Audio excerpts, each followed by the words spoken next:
And that's why we're here today, is because we want to hear your voices. What's going on in Colorado? We are having some roundtable discussions, which are going to be really helpful for, number one, for you guys to identify what's working well, what needs to happen, where do we need to improve, and give you a space to talk with one another, which we just haven't had a whole lot of that lately. Thanks for coming. It's so good to see all of you, and I'm so happy that you decided to join us today. We are the Authentic Statewide Recovery Community Organization in Colorado. We provide free peer recovery support services to anyone in need, and our goal is for there to never be barriers to people getting support for their recovery. You see money spent on all sorts of advertising for all sorts of things. Like, when was the last time you saw a billboard for "there's something more"? Like, when did recovery, ever get, marketing for it that said, hey, like, guess what? Your life doesn't have to look like that. It can look like that. When's the last time you saw a billboard driving down I-25 that said that? Like, when was the last time you had anything that, was different than what you've already been living in?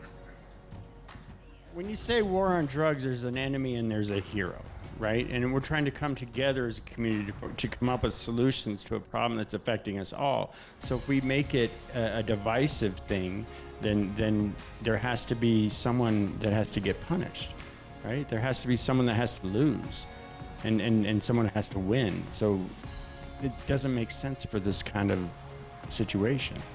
Darren pointed out, he's like, we do art shows 3 times a year, and they invite everybody, press, legislation, they invite everybody to show not the bad side of recovery or addiction, but the amazing side. Look at the beauty in recovery. One of the big things is sharing who somebody was or is in lieu of their addiction. So, we're all people. We're not our addiction, and I see that every day in the emergency department. We talked about momentum. We build it, and we're all guilty of it, but then things happen. We're busy doing, these other things, and we lose sight of this. You know what I mean? So we all together, we need to continue to hold each other accountable to keep the momentum of stuff like this to make the change. We may say it differently, but it all came to the same point. And our priority is to help and educate people better and learn ways to make it sure that it get out to the public. Because I know for myself, I can speak 7 years ago, a lot of this education was not available. And especially being a person, African-American man on Medicaid, I didn't have it. You only had so many options to go out to get recovered. And it sucked.